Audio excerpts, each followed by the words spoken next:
जैसे अब ये सत्संग आप सुन रहे हो और ऐसा लगता है कि ये कथा तो बहुत बार सुन ली, गुरु जी पिछली बार भी ऐसा सुनाया था। अरे 100 बार सुन ले, सुबह रोटी खाई भूख लगी, शाम ने फिर भूख लगी है तो आप समझ तो नहीं था आपकी आत्मा पर फिर कोई जबरदस्त दबाव आ गया। पुण्यात्मा परमात्मा की महिमा को सुनना और उच्चारण करना एक बहुत ही पुण्य होता है। सुनाने वाला प्यार से सुनावे, कसक के साथ सुनावे और सुनने वाला श्रद्धा से सुने तो बहुत पुण्य प्राप्त होता है। बहुत से ऐसे पाप हमारे हैं जो परमात्मा की महिमा सत्संग सुनने से ही समाप्त होते हैं। जैसे प्रथम बार कोई प्राणी सत्संग में आता है, वो 10-20 मिनट सत्संग सुनता है, फिर लटके आने लग जाते हैं या उठकर चला जाता है या बीड़ी पीना याद आ जाती है। सत्संग पहले क्या देखा करते हैं हम, खैर हम यहाँ तो पूरा प्रतिबंध लगाते हैं कि यहाँ कोई बीड़ी शराब मास्तमा को छू नहीं सकता। पहले क्या देखा करते हैं, सत्संग होता, लोग बाहर जा बीड़ी छुट्टे मारते, फिर आगे बैठ जाते। जो नाम ले रहे वह भी किसी औरों के सत्संगों में पूरा ड्रामा था। तो कारण क्या है कि कबीर परमेश्वर जी कहते हैं कि कबीर पिछले पाप से हरि चर्चा ना सुहावे और कै उंगे कै ओठ चले ना और बात चलावे। जिस प्राणी के पाप गणे बढ़ रहे हों, पुण्यात्मा वैसे तो पाप हमारे सभी के बहुत हैं, सभी के, और जो सत्संग में आ जाते हैं, भक्ति शुरू कर देते हैं तो उनके पाप खत्म होने शुरू हो जाते हैं। तो क्या आप जी किसी भक्त भाई बहन रिश्तेदार मित्र को, सहेली सखी को बोलते हो कि और सत्संग सुन लो? पहले तो वो राजी नहीं होता जल्दी से, और कभी प्रसन्न हो जाता है, कहीं आप ले भी आते हो उनको, कई बार प्रार्थना करा कर वो शर्मिंदा कर ओका आ भी जाता है, तो आध घंटे में वो बोर हो लेता सत्संग सुन इन बातों से, क्योंकि उसने तो रागनी चाहिए सुनना या फिल्मी गाने टनक टनक वो तो अच्छे लगेंगे, और वो है मन का आहार और ये आत्मा की खुराक। तो क्या करेंगे, थोड़ी देर तो सुनेगा, फिर या तो लटके लेने लग जाएगा या फिर अपने मित्र सहेली से कहेगा कि कितनी देर और होगा सत्संग, यानी कोई ऐसा जिक्र करेगा जिससे दूसरा डिस्टर्ब होगा भक्त, तो वो भक्त न्यू कहेगा भाई बोला मत, सत्संग सुन दे, हमने आनंद आ रहा है सत्संग सुनने दे। तो वो फिर इंसल्ट मान के खड़ा हो जाएगा, अकुमा चालू बाहर बैठूंगा। तो परमात्मा कहते हैं कबीर पिछले पाप ते हरि चर्चा ना सुहावे, कै उंगे कै ऊठ चले ना और बात चलावे। तुलसी साहब कहते हैं तुलसी पिछले पाप से हरि चर्चा ना बावे, और जैसे जबर के बेगते भाई भूख विदा हो जावे। जैसे किसी को मलेरिया बुखार हो जाता है तो उसको आहार रोटी भी कड़वी लगती है, सब्जी भी कड़वी लगती है, उसको सेब संतरे खिलाना चाहे वो भी कड़वा लगता है, और मनुखा दाख भी उसको कड़वी लगती है।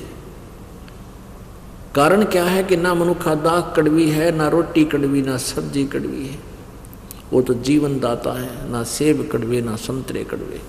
उसके बुखार ने उसके शरीर की व्यवस्था को इतना बिगाड़ दिया कि मीठी पदार्थ भी उसको कड़वा लगता है।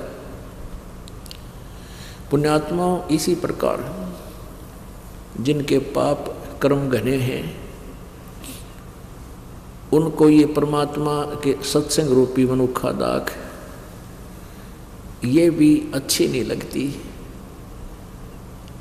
अब जैसे बुखार के कारण उसको स्वादिष्ट पदार्थ भी कड़वे लग रहे हैं, तो उसका समाधान क्या है कि कड़वी कुनीन खानी पड़ेगी। मलेरिया बुखार हो गया ना, कड़वी कड़वी कुनीन ही खाने से वो जान बचेगी, बुखार उतरेगा, उसका जबर कम होगा। न चाहते हुए भी फांका मारना पड़ेगा कड़वी कुनीन का, और फिर कुछ ही दिन के बाद फिर धीरे धीरे बुखार यानी जबर कम होगा। वो रोटी खाने लग जाएगा। और जब कति स्वस्थ हो जाएगा वो कड़वी कुनीन खा के फिर देखना सूखी रोटी भी चाहे सब्जी भी ना हो समय पर नहीं खा जाएगा रुचि से, क्योंकि भूख लगेगी, स्वस्थ हो गया। तो इसी प्रकार पुण्यात्माओं जिनके पाप गणे बढ़ गए उन प्राणियों को सत्संग अच्छा नहीं लगता, कुनीन जैसा कड़वा लगता है। और ये सत्संग के वचनों में एक मेडिसिन भी है इन पाप नाशकरण की। इसको न चाहते हुए सत्संग को सुनना चाहिए, चाहे मन तो कितनी बकवाद करे, इसकी तो आदत से, ये तो कहा करा ना ढीठ है ये तो। अब ना चाहते हुए सत्संग सुनाए, जैसे कुनीन खानी आवश्यक है और कुछ दिनों में देखना, क्योंकि परमात्मा की महिमा सुनने और सुनाने से हमारे पाप नष्ट होते हैं। कुछ ऐसे पाप हैं जो वाणी से ही नष्ट होते हैं, इसलिए ज्ञान यज्ञ अति आवश्यक है। 5 यज्ञ आवश्यक है। एक यज्ञ है धर्म की, एक यज्ञ है धर्म की, और दूसरी यज्ञ है ध्यान, और तीसरी यज्ञ हवन की, चौथी यज्ञ प्रणाम, और 5वीं यज्ञ ये ज्ञान है। एक यज्ञ है धर्म की, यानी यहाँ पर 5 यज्ञ होती हैं प्रत्येक समागम में। यहाँ क्या होता है कि यहाँ पर पिछली बार जो है 3 क्विंटल यानी 32 पीपे जो है घी के हवन हुए थे, 15 लीटर का एक पीपा, यानी 3 क्विंटल का घी का, देसी घी का हवन हुआ। ये हवन यज्ञ है। अब भी जितने पाठ होते हैं उस हिसाब से, और फिर कुछ ज्योति चढ़ाते हैं भक्तजन अपना हवन कराने के लिए, उनका इकट्ठा भी करते हैं, और वैसे भी लगातार ज्योति चलती रहती है अखंड दिन रात। यहाँ पर ये सामने जो ज्योतियाँ चल रही हैं, जैसे 300 पाठ हो गए तो 1 किलो का 3 दिन में हवन हो जाता है। 3 दिन अखंड हवन चलेगा। तो ऐसे 300 पाठों की 300 किलो जो है ना घी हम हवन करते हैं, तो 3 क्विंटल घी हवन हो जाता है एक समागम में। 1 महीने में 6 क्विंटल। तो कहना है एक यज्ञ है धर्म की, जहाँ भंडारा चलता है, दिन रात भंडारा अखंड, चाहे रात ना आ जाओ को दुखी सुखी भक्त यहाँ पर पहुँच जाओ मालिक के दरबार में। आधी रात में चाय चाहिए चाय मिलेगी, दूध चाहिए दूध मिलेगा, कोई बीमार शमार रहता है, और भंडारा भोजन मिलेगा। परमात्मा के बच्चा ने मिलकर ये शेड बना लिया, पंखे ला लिए हैं, बढ़िया मैट बिछा रखे अपने परमात्मा की प्यारी आत्माओं के लिए, और बैठा कर मालिक अपनी चर्चा सुना रहा अपने बच्चों को। तुम कितनी पुण्यात्मा हो सोच नहीं सकते, क्योंकि लाल को अपनी कीमत का पता नहीं होता, जोरी समझता है। इस दास को मालूम आप कितनी पुण्यात्मा हो, चाहे कोई रिक्शा चालक है, चाहे गरीब है, चाहे अमीर है। अमीर और गरीब होना अलग बात है, लेकिन भक्ति संस्कार आपके एक जैसे हैं, बहुत अच्छे। तो यहाँ जो एक यज्ञ है धर्म की, यहाँ भंडारा चलता है परमात्मा का 3 दिन, देसी घी का, हर तरह स्वदेशी घी यानी गाय भैंस के दूध घी से ही यहाँ पर सब प्रसाद बनता है। और दूसरी यज्ञ है ध्यान।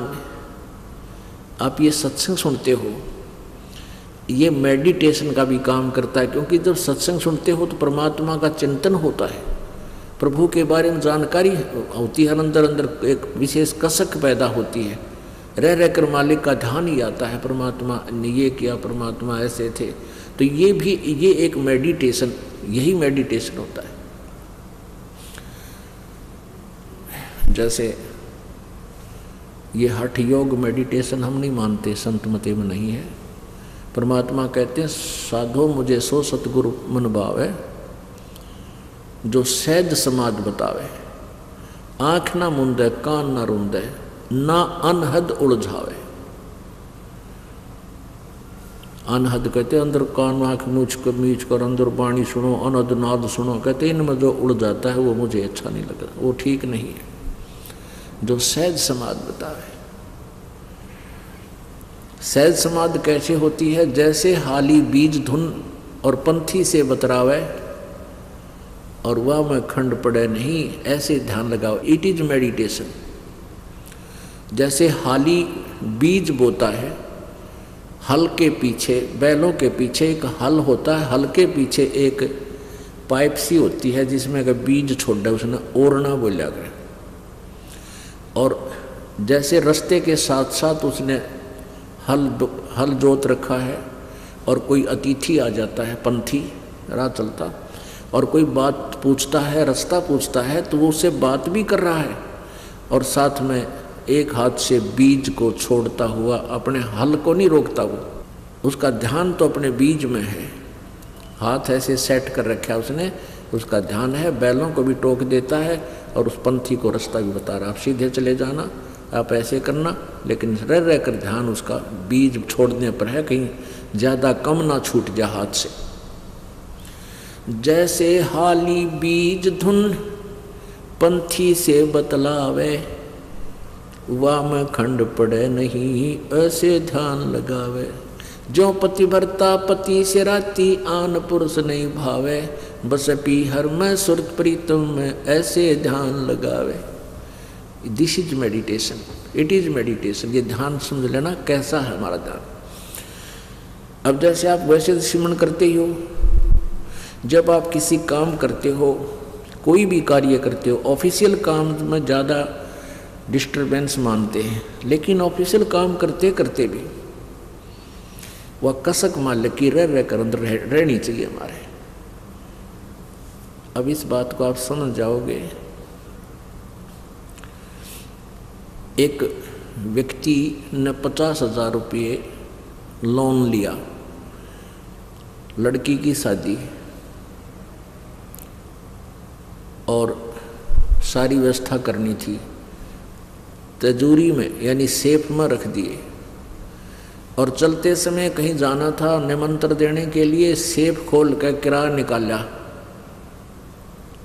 और जल्दी का मारा कि किसी कारण से वो लॉक करना भूल गया सेफ को, और पहुंच गया 200 किलोमीटर। उस पुराने समय की बात है, चल आजकल भी ऐसा ही आता, आजकल तो मोबाइल हो गया, जब फ़ोन कर दे संभालिए चाबी ने, यानी पुराने समय की बात है। तो वो चला गया अपनी रिश्तेदारी में लगभग 200 किलोमीटर। शाम के समय उसको याद आया जब खाना खाने लगा, अकोतरे की चाबी भूलिया मत, और तिजोरी सेफ खुली छोड़ा है। भगवान कोई निकम्मा आदमी ना घुस जा, बच्चे दरवाज़ा खुला छोड़ कर चले जाए, मकान का कोई आना जार पता नहीं, ऊपर से शादी आ गई, और ये मुश्किल से उधार में लोन मिला था और कोई पैसा मिलेगा नहीं, तो उसको कितनी चिंता। अब वो रिश्तेदारों से बात भी कर रहा है, लेकिन तिजोरी से दिमाग नहीं हटता उसका, उस सेफ से, अलमारी से दिमाग एक सेकंड भी उसकी टेंशन हटती नहीं। वो टेंशन समझो, ये टेंशन जो है ये है हमारा मेडिटेशन, ये सहज समाधि है। या हटाए तो भी ना हटे, जब आपका या कसक लग जाएगी, वो कसक कैसे लगेगी? आगे गए ना बावड़े, रहते भी सब जाही, बिन साहेब की बंदगी की ते ठोर ठिकाना नहीं। जैसे मोती ओस का ऐसी तेरी आव, गरीबदास कर बंदगी बहुर ने ऐसा दाव। अब परमात्मा की बारे में जब हमारे हृदय में यह जगह बन जाएगी कि ना तो मनुष्य जीवन बार बार मिलेगा, और मनुष्य जीवन मिल गया तो ज्ञान नहीं मिले कि मनुष्य जीवन चाटाएंगे खाम, वो तो फिर एक पशु जैसा धंधा, तो एक असंख्य बार जन्म हो जाओ मनुष्य का। जैसे मोक्ष नहीं हुआ, परमात्मा प्राप्ति नहीं हुई, तो आपके अंदर एक विशेष कसक बनेगी। और ये कसक जो है, जैसे आप कोई ऑफिशियल काम भी करते हैं तो भगवान की भूल नहीं पड़ सकती, भले ही सिमरन नहीं हो सकता, लेकिन वो चिंतन नहीं छूट सकता। परमात्मा की याद भगवान ने, ऐसा है वेदों में ऐसा लिखा है। ये रह कर हमने तो एक ऐसा माहौल बनाना है, एक ऐसा रूटीन बनाना अपने दिमाग का कि ये बकवादा तटके भगवान के चरणों में ही लगा रहे। ये मालिक की वाणी याद आने लग जाएंगी जब आप कोई रिटर्न कार्य करते हो। सुखदेव ने 84 भुगती बना पजावे खरगो, तेरी क्या बुनियाद पुरानी तू पेंडा पंथ पकड़वो। कि इस तरह की बातें याद आवेंगी कि सुखदेव जैसे ऋषि भी सत साधना ना करने से गदा बना कुमार के माटी डोई, और परमात्मा कहते तेरी क्या बुनियाद पुरानी तू पेंडा पंथ पकड़ो। पेड़ा माने पंथ माने वे ऑफ वर्शिप, पूजा की विधि, पूजा का मार्ग, ये अकॉर्डिंग टू द शास्त्र, ये पकड़। तेरी क्या बुनियाद है, तू अटपट करने लग रहा है, अपनी मन मर्जी से साधना कर रहा है। तो कहने का भाव ये है पुण्यात्माओं, परमात्मा की जो वाणी कहते हैं, एक यज्ञ है धर्म की, दूसरी यज्ञ है ध्यान, और तीसरी यज्ञ ये हवन की। अब हवन कैसे करते देखे हमने, ये भट्ट बाड़ा करते, गेर का लकड़ी बड़ा कुंड बना लेते, उसमें गेर का लकड़ चंदन का लकड़ी और स्वाहा स्वाहा लोटे पर गेरे, उनका कोड़ा घर तक पड़ा हुआ था, गिरनिए थे। अब उस लकड़ी के द्वारा हवन करने से लकड़ी भी जलती है, लकड़ी से कार्बन डाइऑक्साइड पैरेलल बराबर बनती जा रही है।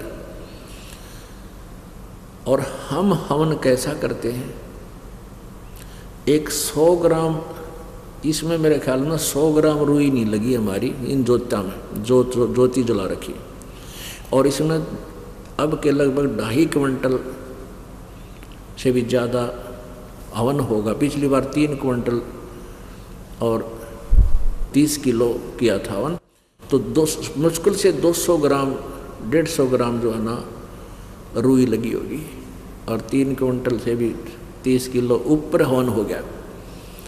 और जब लकड़ियाँ तो करीबन मान 1 क्विंटल गेला लकड़ी जो फूकनी पड़े इनमें,